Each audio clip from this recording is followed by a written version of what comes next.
Halo, Assalamualaikum warahmatullahi wabarakatuh. Bagaimana kabarnya hari ini? Terima kasih yang selalu setia dengerin suara saya, walaupun saya sekarang dijadikan radio. Wah, ya nggak perlu ngeliat muka saya. Terima kasih sekali buat mbak-mbaknya yang ada di luar sana.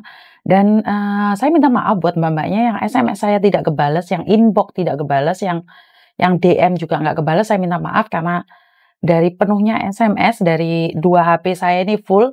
Dan sekali lagi saya cuma mengingatkan bahwa saya itu adalah salah satu staff agent di Hong Kong sini, dan di mana the first priority bagi saya adalah pekerjaan saya, dan kedua adalah keluarga saya. Jadi kadang-kadang kalau saya tidak bisa mengangkat telepon, saya minta maaf Mbak, karena saya sendiri juga takut dipecat dengan dengerin curhatan walaupun saya buat konten.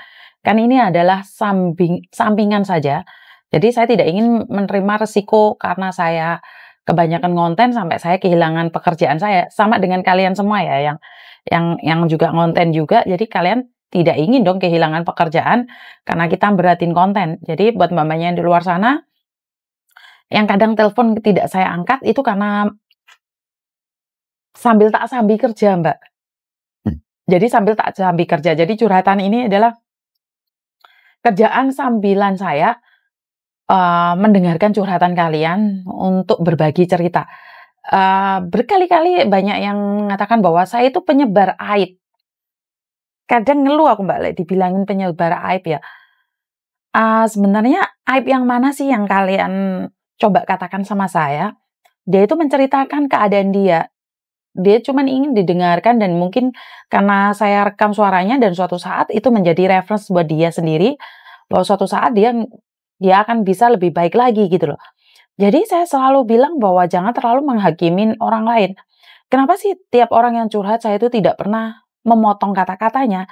Saya tidak pernah bilang tidak bisa, saya tidak pernah bilang bodoh, saya tidak pernah bilang kata-kata yang menjatuhkan mental.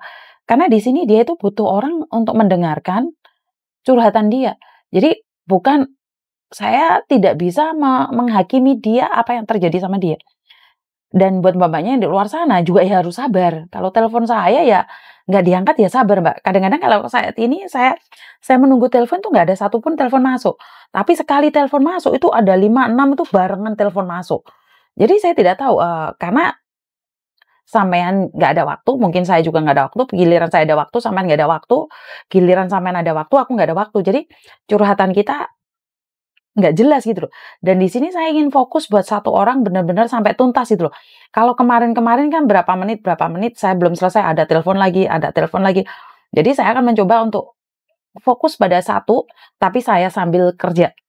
Ini yang pertama. Jadi kalau kalian pingin telepon saya di hari-hari biasa, Senin sampai Kamis itu biasanya jam 10.30 sampai jam 5.30 itu saya bisa ngangkat, Mbak. Selebihnya posisi saya di rumah. Jadi kalau saya di rumah, ya kalau suami saya tidak sibuk dan suami saya mengizinkan saya angkat telepon, maka saya akan angkat telepon. Tapi kalau suami saya atau keluarga saya, anak saya kiranya butuh perhatian dari saya, butuh waktu untuk bercanda, jadi saya nggak bisa. Saya nggak bisa ngangkat telepon. Walaupun kalian melihat saya online, walaupun kalian melihat saya buat status di Facebook ataupun di YouTube, bukan berarti saya bisa mengangkat telepon kalian. Karena saya sendiri, saya selalu bilang, the first priority adalah keluarga saya, dan kedua adalah pekerjaan saya. Jadi saya tidak ingin kehilangan pekerjaan saya tidak ingin kehilangan keluarga saya, karena saya butuh konten. Jadi sekali lagi, konten ini adalah sambilan, curhatan ini adalah sambilan saja buat saya. Jadi saya tidak ingin punya efek yang lebih buat keluarga saya. Terus Jumat biasanya adalah waktu untuk saya rileks total. Tapi kadang-kadang saya nggak ada kerjaan, nggak ada aktivitas, yo kepingin online, ya saya online, saya kadang angkat telepon juga gitu. Jadi buat mbak-mbak yang di luar sana, saya benar-benar minta maaf kalau saya kadang-kadang tidak bisa mengangkat telepon kalian.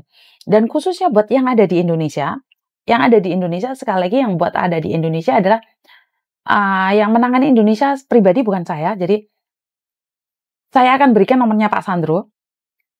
Seperti apa dan bagaimana masalahnya di Indonesia sana, karena kalian datanya nggak sama atau gimana. Bentar ya Mbak ya. Jadi, ya buat yang ada di Indonesia itu jujur bukan saya, jadi Pak Sandro langsung. Jadi untuk kelanjutannya, untuk selebihnya itu Pak Sandro yang akan menanganinya. Kalaupun entar nyampe di Hong Kongnya itu tidak gabung sama PT saya atau agen saya, selagi kalian membutuhkan saya di Hong Kong sini, saya siap membantu kalian. Jadi selagi Pak Sandro pegang data kalian, Pak Sandro tahu siapa kalian, karena saya pribadi sama Pak Sandro ada connect satu sama lain, di mana kalau kalian mau terbang itu selalunya saya tahu. Karena Pak Sandro akan mengupdate ke saya, Miss Yuni anak ini mau terbang, Miss Yuni anak ini gini-gini.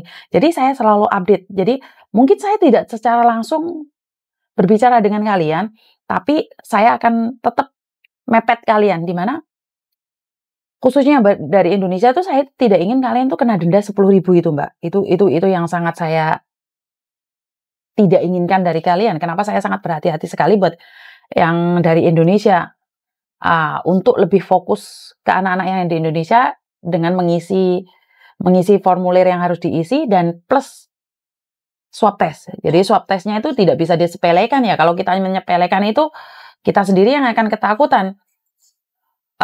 Nggak tahu harus seperti apa.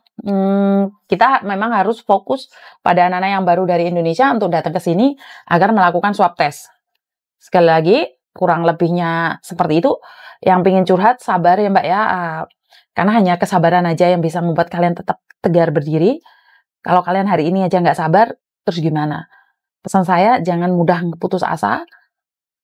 Kalau hari ini ujiannya sangat berat sekali, sebenarnya bukan cuma kamu, semua di antara kita itu sama, punya batu penghalang, cuman yang membedakan adalah levelnya aja, level batunya aja, yang mana lebih kecil atau lebih besar. Tapi dari masa lalu kan kita tidak tahu siapa dia dan seperti apa dia, karena itu kita harus sama-sama kuat, sama-sama menguatkan satu sama lain. Untuk yang di luar sana yang selalu mengatakan bahwa di Hong Kong itu tidak mudah, memang tidak mudah, tapi selagi kamu jatuh cinta sama Hong Kong, selagi kamu bisa menyesuaikan dengan Hong Kong, maka kamu tidak ingin pulang Indonesia malahan. Itu aja dari saya, kurang lebihnya saya minta maaf. Wassalamualaikum warahmatullahi wabarakatuh. Ingat, curhat yang sabar, karena nunggu giliran juga. Itu aja dari saya, terima kasih, dan bye-bye.